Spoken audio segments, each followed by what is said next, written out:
नमस्कार दोस्तों, स्वागत है आप सभी का मेरे YouTube चैनल एजुकेशन प्लेनेट में। दोस्तों, हम मध्य प्रदेश शिक्षक भर्ती पात्रता परीक्षा, जिसे वर्ग 3 के नाम से भी जाना जाता है, में पर्यावरण के लिए MP बोर्ड की कक्षा 3 की बुक की रीडिंग कर रहे हैं, जिसमें हमने शुरू के 8 चैप्टर कंप्लीट कर लिए हैं, जिसके वीडियो आपको हमारे YouTube चैनल पर मिल जाएंगे और PDF आपको टेलीग्राम चैनल पर उपलब्ध करा दिया गया है। दोस्तों, आज हम अध्याय 9 की रीडिंग करेंगे, जिसका नाम आप अपनी स्क्रीन के ऊपर देख पा रहे होंगे। इसका नाम है हमारे त्योहार। दोस्तों, इस चैप्टर की रीडिंग की शुरुआत करने से पहले मैं आप लोगों को एक सलाह देना चाहूँगा कि आप वर्ग 3 का सिलेबस, जो कि MPPEB ने जारी किया है, एक बार उसे देख लें और उसको देखने के बाद आप MP बोर्ड की कक्षा 3, कक्षा 4 और कक्षा 5 की पुरानी बुकों को देख लें। आप देखेंगे कि दोनों में 90% सिलेबस एकदम दोनों का मिलता जुलता दिखाई देगा आप लोगों को। अब इस चैप्टर को ही आप ले लीजिए, तो कक्षा 3 का ये चैप्टर और वर्ग 3 में कुछ टॉपिक जैसे पारिवारिक उत्सव, कठपुतली प्ले, सांस्कृतिक कार्यक्रम, मेला आदि पूरी तरह से यहीं से संबंधित है।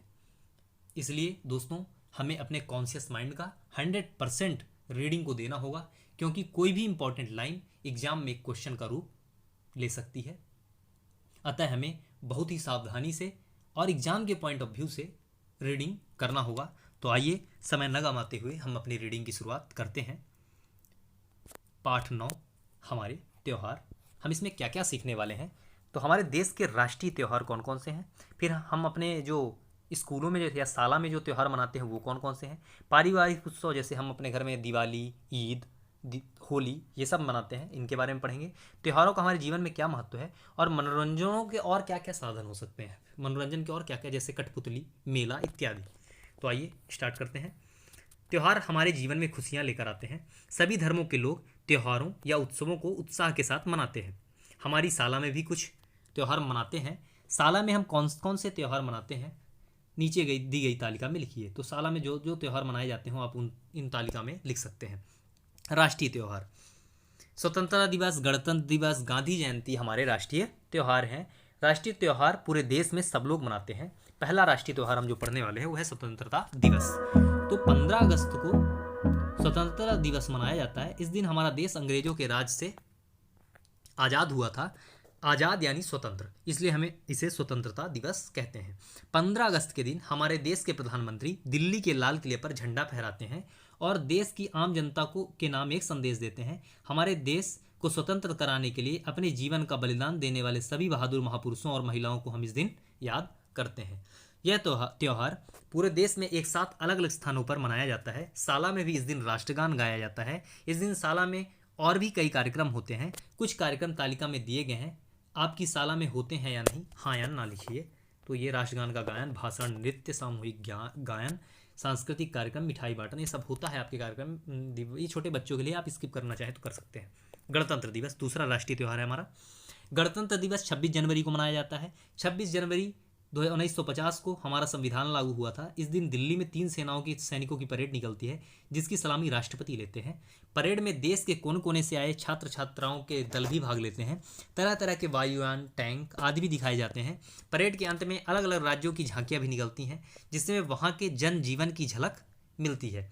यह त्यौहार पूरे देश में उत्साह के साथ मनाया जाता है।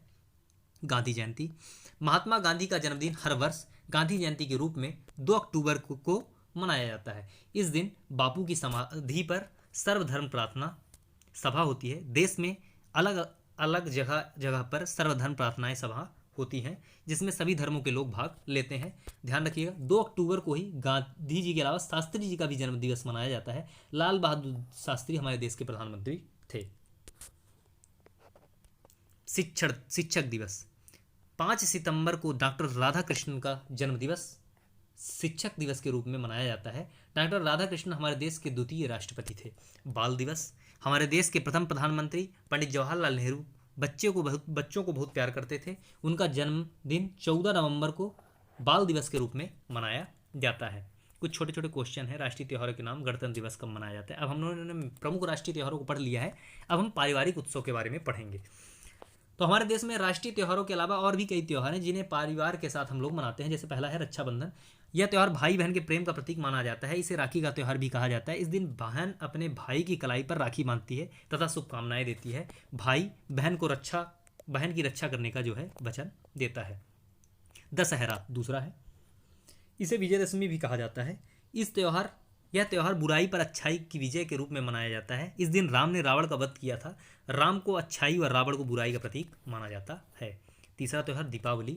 दीपावली भगवान के राम के वनवास से अयोध्या लौटने की खुशी में मनाई जाती है। दीपावली से पहले घरों की सफाई की जाती है तथा रंग रोगन पुताई किया जाता है। इस दिन फूलों एवं पत्तियों से घरों व दुकानों को सजाया जाता है। रात में दीपक जलाकर रोशनी की जाती है तथा लक्ष्मी पूजन होता है। दीपावली पर पटाखे भी जलाए जाते हैं। दीपावली पर लोग एक दूसरे के घर में जाकर मिठाइयाँ भी क्या करते हैं, बांटते हैं। कैसे मनाएं दीपावली? दीपावली मनाते वक्त हमें कुछ सावधानियां रखनी चाहिए जो कि यहाँ पे बताया गया है। पटाखों का प्रयोग कम से कम करें क्योंकि ये पर्यावरण को प्रदूषित करते हैं। पटाखे अगर जलाएं भी तो कम आवाज़ वाले, ऐसा करके हम शोर शराबे को जो है रोक सकते हैं। पटाखे हमेशा बड़ों की उपस्थिति में ही जलाएं और अधिक ढीले वस्त्र पहनकर पटाखे न जलाएं, इससे आग लगने का खतरा रहता है। होली, ये हमारा अगला त्यौहार है। यह रंगों का त्यौहार है। होली के दिन सब लोग एक दूसरे पर रंग डालते हैं, गुलाल लगाते हैं और गले मिलते हैं, गीत गाते हैं और नाचते हैं। बच्चे इस दिन बहुत खुश रहते हैं। यह त्यौहार भेदभाव को भुलाकर सभी को एक रंग होने का संकेत देता है। होली कैसे खेलें, कुछ सावधानियां बताई गई हैं। होली प्राकृतिक रंगों से खेलनी चाहिए, जैसे पलाश या टेसू के फूलों का रंग। होली खेलने में कीचड़ पेंट का उपयोग नहीं करना चाहिए। होली में रंग गुलाल का उपयोग कम से कम करना चाहिए। अधिक रंग पेंट आदि आंख और त्वचा को नुकसान पहुंचाते हैं। बीमार व्यक्ति को रंग गुलाल नहीं लगाना चाहिए। ईद, रमजान के महीने में रोज़ों के बाद ईद आती है। इस दिन लोग नए कपड़े पहनकर ईदगाह जाते हैं तथा नमाज पढ़ते हैं। इसके बाद लोग एक दूसरे से गले मिलते हैं और ईद मुबारक कहते हैं। इस दिन मीठी सेवैया और खाई और खिलाई जाती है। गुरु पर्व, प्रतिवर्ष कार्तिक माह की पूर्णिमा को, बहुत इंपॉर्टेंट लाइन है दोस्तों, ये क्वेश्चन में पूछा, ये एग्जाम में पूछी जा सकती है। प्रतिवर्ष कार्तिक माह की पूर्णिमा को गुरु नानक जी का जन्मदिन मनाया जाता है। इसे ही गुरुपर्व कहा जाता है। इस दिन लोग गुरुद्वारे जाते हैं, गुरु ग्रंथ साहिब का पाठ करते हैं। गुरुद्वारे में लंगर भी चलता है जिसमें सभी को भोजन कराया जाता है। क्रिसमस, ईसा मसीह का जन्मदिन क्रिसमस के रूप में 25 दिसंबर को मनाया जाता है। इसे बड़ा दिन भी कहते हैं। इस दिन लोग चर्च में जाकर प्रार्थना करते हैं व एक दूसरे के घर जाकर बधाइयाँ और उपहार देते हैं। हमारे देश में इन त्योहारों के साथ और भी कई त्यौहार मनाए जाते हैं, जैसे गौतम बुद्ध के जन्मदिन को बुद्ध पूर्णिमा के रूप में मनाया जाता है और महावीर के स्वामी के जन्मदिवस को महावीर जयंती के रूप में मनाया जाता है। कुछ त्योहारों के बारे में इस पाठ में हम पढ़ चुके हैं। त्यौहार जीवन में खुशियां भरकर हमें जीवन जीना सिखाते हैं। ये आपस में प्रेम एवं भाईचारा बढ़ाने में भी सहायक होते हैं। हमें त्यौहार इस तरह से मनाना चाहिए जिससे हमारे साथ अन्य लोग भी खुश रहें। त्यौहार मनाते समय अपने पर्यावरण में दूसरे की भावनाओं का भी ध्यान रखना चाहिए। साल में कुछ त्यौहार व अन्य अवसरों पर कार्यक्रम होते हैं जिसमें आप बच्चों से मिलकर कविताएं, गीत या लोकगीत जरूर गाते होंगे। इसे सामूहिक गायन कहा जाता है। क्या आपको ऐसी कुछ गीत की पंक्तियां याद हैं? छोटे बच्चों के लिए यहाँ पे वो गीत की पंक्तियां लिखें। इसके अतिरिक्त जिन त्योहारों के बारे में आप जानते हो उन्हें तालिका में लिखिए। ये भी छोटे बच्चों के लिए दोस्तों। बच्चों, आप सबको खेलना बहुत अच्छा लगता है क्योंकि इससे आपका मनोरंजन होता है। खेल के अलावा आपको क्या क्या पसंद है जिसे करने में आपको मज़ा आता है और आपका मन प्रसन्न होता है? इस छोटे से बॉक्स में आप लोग लिखिए। जिनसे हमारा मन प्रसन्न होता है उन साधनों को मनोरंजन कहते हैं। शरीर को स्वस्थ रखने के लिए मन का स्वस्थ होना आवश्यक है और मन को स्वस्थ रखने के लिए मनोरंजन होना बहुत आवश्यक है। आज से कुछ वर्ष पहले तक बाजीगर का तमाशा, कठपुतली का खेल, रामलीला, नाटक, लोकगीत तथा लोक नृत्य मनोरंजन के साधन थे। आजकल इन साधनों के साथ साथ कहानी, किताब, रेडियो, टेलीविज़न, कंप्यूटर का भी बहुत अधिक प्रचलित है। समाचार पत्रों में भी मनोरंजन के लिए कहानी, कविताएं और चुटकुले आदि होते थे। दोस्तों, इस तरह से इस चैप्टर की हमने कंप्लीट किया है। यहाँ पे समरी दे रखा है इस पूरे चैप्टर का, जिसको आप टेलीग्राम चैनल से PDF डाउनलोड करके पढ़ सकते हैं। उसके बाद छोटे छोटे क्वेश्चन हैं जिनमें रिक्त स्थानों की पूर्ति, सही मिलान और कुछ एक वाक्य के आंसर इत्यादि हैं। ये भी आप हमारे PDF को डाउनलोड करके वहाँ से देख सकते हैं। दोस्तों, इस तरह से हमने इस चैप्टर को कंप्लीट कर लिया है।